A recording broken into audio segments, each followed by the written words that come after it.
अस्सलाम वालेकुम। आज का जो हमारा टॉपिक है वो है important features of simple harmonic motion.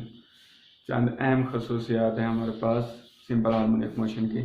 हमने जो पीछे मोशन की जो एग्जांपल पढ़ी है सिंपल हार्मोनिक मोशन की, उसमें हमने काफ़ी चीज़ें कॉमन नोटिस की। स्प्रिंग, चाहे मास स्प्रिंग सिस्टम हो, चाहे पेंडुलम हो, चाहे बॉल बॉल सिस्टम, उन तीनों जो हमने एग्जांपल्स हैं उनमें नोटिस किया कि हमारे पास कौन सी चीज़ ऐसी है जो तीनों में कॉमन आ रही हैं, उसको हम क्या कहते हैं, वो हमारे पास उसकी सिंपल हार्मोनिक मोशन की खसूसियात हैं।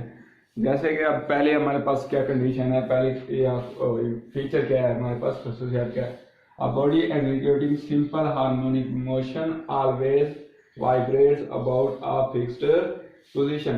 पहले तो हमारी यही खसूसियात थी कि कोई भी बॉडी उस वक्त सिंपल हार्मोनिक मोशन करेगी जब उसका जो ऑसिलेशन होगी वो किसी एक पॉइंट के गिर्द होगी, किसी एक पॉइंट के गिर्द उसकी जो मोशन बार बार रिपीट होगी, तभी जाके वो हमारे पास क्या होगी, सिंपल हार्मोनिक मोशन। अब ये जो हमारे पास अबाउट अ फिक्स पॉइंट, ये उसी की कंडीशन है, ये वही कंडीशन है कि अब कोई भी बॉडी है हमारे पास, ठीक है ना, वो क्या करेगी, वो इस एक पॉइंट के इर्द गिर्द अपनी मोशन को जारी रखेगी, इस एक पॉइंट के गिर्द। लेट्स सपोज ये मेरे पास कोई मास स्प्रिंग सिस्टम है, ठीक है ना। अब यहाँ पे हमारे पास क्या है, कोई मास है। अब ये क्या करेगा, अब यहाँ मैं जैसे फोर्स लगाऊंगा, ये यहाँ एक्सट्रीम पोजीशन पर ए पे आ जाएगा, ये हमारे पास मीन पोजीशन है। जैसे मैं इसे छोड़ूंगा दोबारा मीन से ओ की तरफ आएगा, ओ से लेकिन फिर बी की तरफ, अब यहाँ पे आ जाएगा एंड ये इस तरह अपनी कंटिन्यूसली हमारे पास कोई पॉइंट है या फिक्स पॉइंट, ठीक है ना, मीन पोजीशन। अब ये क्या कर रहा है, इस एक्सट्रीम पोजीशन ए पर ले गए, जैसे मैंने छोड़ा क्या पोजीशन मीन पोजीशन ओ की तरफ आया, ओ से एक्सट्रीम पोजीशन बी, फिर ओ की तरफ, फिर ए की तरफ, इस तरह इसने अपनी कंडीशन जारी रखी और ये अपनी जो मोशन है किसी एक पॉइंट के गिर्द ही रिपीट कर रहा है, जिसकी वजह से हम कह सकते हैं vibrate about a fix position. Simple harmonic motion की पहली खसूसियत यह है कि एक किसी फिक्स पोजीशन के इर्द गिर्द अपनी हरकत को जारी रखता है। और साथ ही साथ एक्सप्रेशन जो इसका होता है, हमने हर एक में पढ़ा कि expression always directed toward mean position. Expression क्या कोशिश करता है, वो हमेशा मीन पोजीशन की तरह डायरेक्शन में होता है। अगर हम चाहे इसे बॉडी को जब हमने इसे एक्सट्रीम पोजीशन पे ले गया, लेकिन क्या था, एक्सप्रेशन की जो डायरेक्शन थी वो कोशिश कर रही थी कि वो मीन पोजीशन की तरफ हो, किसकी, मीन पोजीशन की तरफ। मतलब ये है कि एक्सप्रेशन हमेशा चाहे इस एक्सट्रीम पोजीशन पे भी हो, एक्सप्रेशन हमेशा मीन पोजीशन की डायरेक्शन में होता है, directed toward the mean position में होता है, ठीक है ना। ये है कि हमारे पास expression always directed toward the mean position, हमारे पास क्या होगा, हमेशा मीन पोजीशन की तरफ डायरेक्टेड हो। The magnitude of expression is always directly proportional to its displacement from mean position. क्या कहता है, एक्सप्रेशन की जो मैग्नीट्यूड होती है वो always directly proportional to its displacement from its mean position. क्या होता है, जो हमारे पास एक्सप्रेशन है वो डायरेक्ट रिलेशन रखता है, जो एक्स उसने मीन पोजीशन से क्या किया हो, डिस्टेंस कवर किया हो या डिस्प्लेस हुआ हो, वो उसके डायरेक्ट रिलेशन। जितना ज्यादा एक्सप्रेशन होगा फ्रॉम, जितना ज्यादा मीन पोजीशन से फासला होगा उतना ज्यादा एक्सप्रेशन होगा, लेकिन एक्सप्रेशन होगा directed toward the mean position. अब जो हमारे पास है इसका जो डिस्प्लेसमेंट वो हमेशा क्या होता है, एक्सप्रेशन के डायरेक्टली रिलेशन होता है। लेकिन एक्सप्रेशन आप देखते हैं कि एक्सप्रेशन कहाँ पे हमारे पास जीरो होता है, मीन पोजीशन पे जीरो होता है या एक्सट्रीम पोजीशन पे हमारे पास जीरो होता है। जो हमारे पास एक्सप्रेशन है वो हमारा एक्सट्रीम पोजीशन पे मैक्सिमम होगा और मीन पोजीशन पे हमारे पास क्या होगा, जीरो होगा।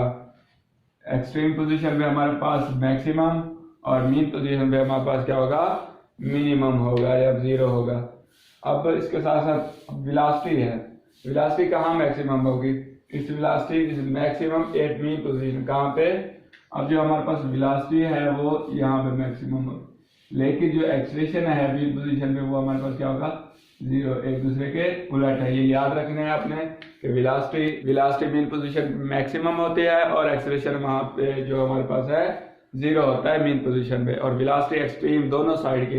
अब इधर अब बी एक्सट्रीम पोजीशन है, यहाँ पे ए भी एक्सट्रीम पोजीशन है, ए और बी का जहाँ वेलोसिटी देखेंगे तो हमारे पास क्या आएगी, 0 आएगी, जबकि हमारे पास एक्सलेशन एक्सट्रीम पोजीशन पे क्या आएगा, मैक्सिमम आएगा।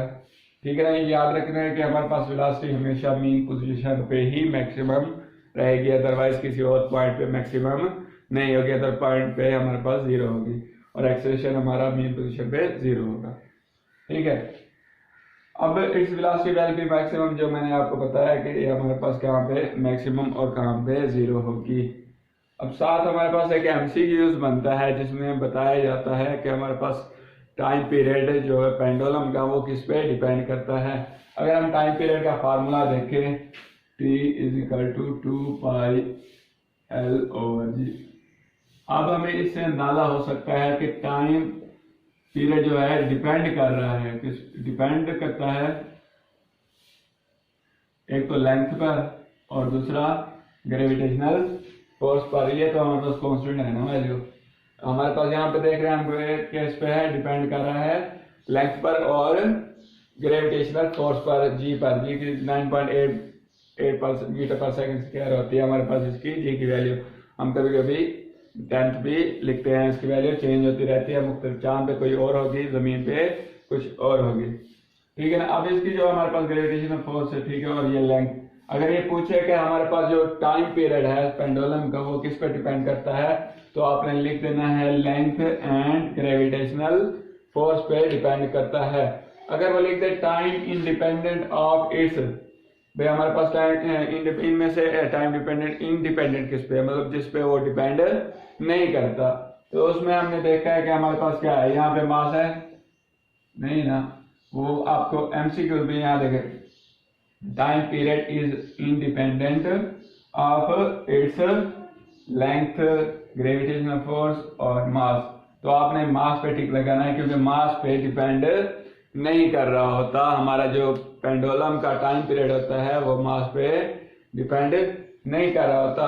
अलबत्ता जो हमारे पास और ऑप्शन दे दे और साथ ये मास का लाजमी ऑप्शन देगा, तो इसलिए आपने क्या है मास पे ही टिक लगाना। इंडिपेंडेंट की बात करें तो इंडिपेंडेंट के लिए, अगर डिपेंडेंट की बात करें तो हमने फार्मूले से देखा हुआ डिपेंड किस पे कर रहा है, लेंथ पे और ग्रेविटेशनल जी की फोर्स पे। ठीक है ना, आपने यही लगाना है। ठीक है निशान, उम्मीद करता हूँ आपको ये टॉपिक समझ आ गया होगा। अगर समझ ना आए कोई भी टॉपिक, मतलब जिसको आपने टेस्ट में देना है, अपने टेस्ट को याद करना है, तो आप कमेंट में वो टॉपिक कमेंट करें मैं, ताकि मैं उसके मुताबिक आप वीडियो बनाऊं आसान सिंपल वर्डिंग में, जो आप आसानी से अपना टेस्ट तैयार कर सकें, अच्छे नंबर ले सकें। उम्मीद करता हूं कि सब खैरियत से होंगे। मिलते हैं इंशाल्लाह नेक्स्ट लेक्चर में।